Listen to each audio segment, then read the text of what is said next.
to milk or not to milk? That is the question. With all of these different products like lactose-free and milk alternatives available on the market, it has me questioning, should I be going dairy-free?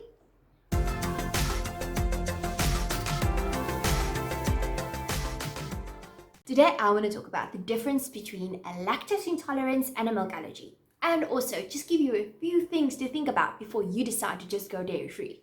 Before we continue, I just want to mention that all of the information we are discussing today is for entertainment and educational purposes only, and please contact your healthcare provider to give you specific information on your specific healthcare needs. For us to talk about what is the difference between lactose intolerance and a milk allergy, we have to understand what is the components in milk. The first thing is that it's mainly water, and then about 15% of the milk we can then break up into lactose, which is the milk sugar or the milk carbohydrate, casein and whey, which is the milk proteins, a little bit of fat, and then also our mineral salts like calcium and phosphorus. So when we are talking about a lactose intolerance, the part of the milk that we are specifically referring to is the milk carbohydrate or the milk sugar, lactose. Lactose is too big of a molecule to be absorbed by the gut.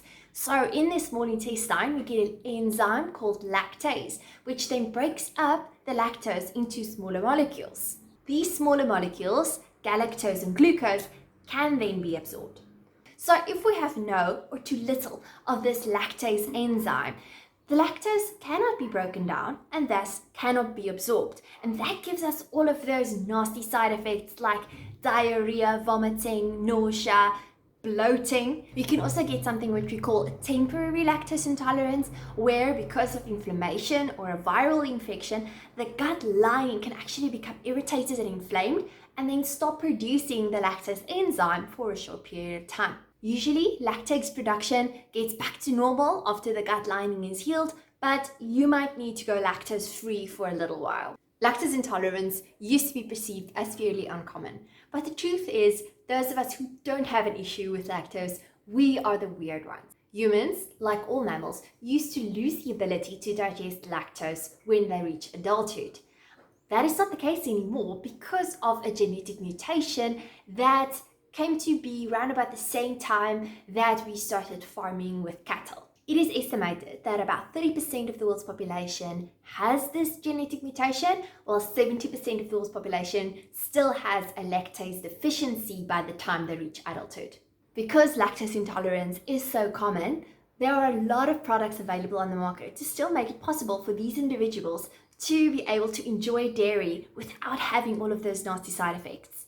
Lactose-free products, or products that say free from lactose, usually is just regular milk with added lactase enzyme, meaning that lactose gets broken down inside the product. That also gives the product the sweeter taste. Okay, so this brings us to our next question. What is a milk allergy?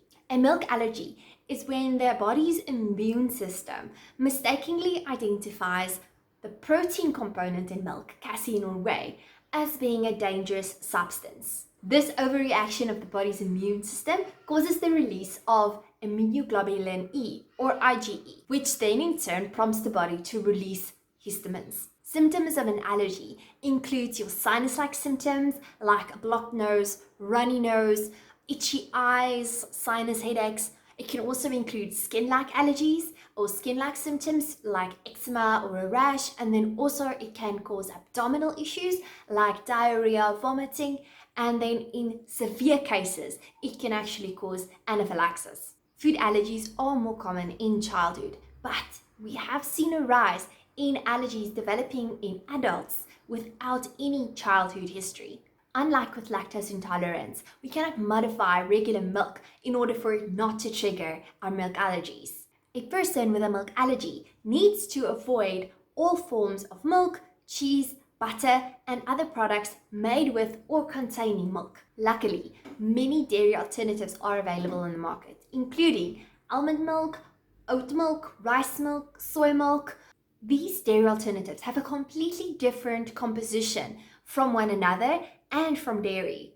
Usually, they are lower in protein and calcium than you would find from dairy products. Milk alternatives are fortified with calcium, but this calcium is not as well absorbed as the calcium you would get from dairy products. With the current calcium recommendations, you would be consuming sufficient amounts of calcium from 1 or 2 portions of dairy per day.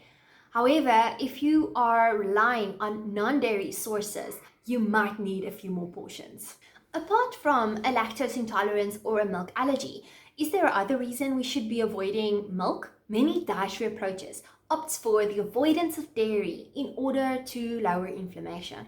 But research whether or not dairy is actually an inflammatory food is not consistent. Some studies say it's pro-inflammatory, while others say it's anti-inflammatory. What we do know is this: if you don't have enough lactase enzyme to break down lactose and you continue to consume regular dairy, then gut-related issues like diarrhea can cause a disruption in our gut's microflora, which then will cause an increase in our inflammation levels. So lactose-containing foods will be an inflammatory food for you. And if you have a milk allergy, even a mild milk allergy, and you continue to consume dairy products, this continued triggering of the body's immune system will cause a rise in inflammation levels. Thus, dairy will be inflammatory food for you. What about those of us who don't have a lactose intolerance or a milk allergy? Should we be avoiding dairy as well? What? You want to avoid cheese for fun? There are many good things that we can say about dairy products. It's a good source of calcium, good source of zinc, a good source of vitamin D. It's delicious. Yogurt is also a good source of probiotics, which is beneficial for our gut health and brings that balance to our microflora. And now you might ask, but how do I know if I have a milk allergy or a lactose intolerance? Because the signs and symptoms of both conditions sound the same. Unfortunately, that is true.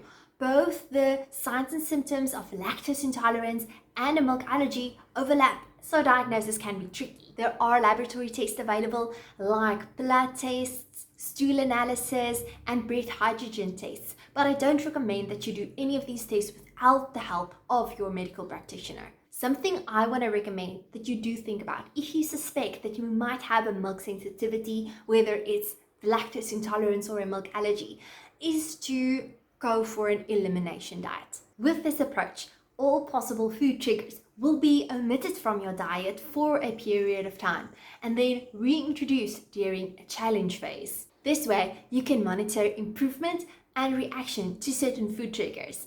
Again, I would not recommend that you do this without the help of a registered dietitian, because omitting any food or food group can lead to the development of deficiencies. So should you be consuming dairy or not? The answer is not simply yes or no. Don't let outdated research or the latest food trends make that decision for you. You as an individual are unique. Your diet should be too. I hope you found the information helpful. Let me know down in the comments if you have any questions about today's video or if you have any other topics you would like me to discuss.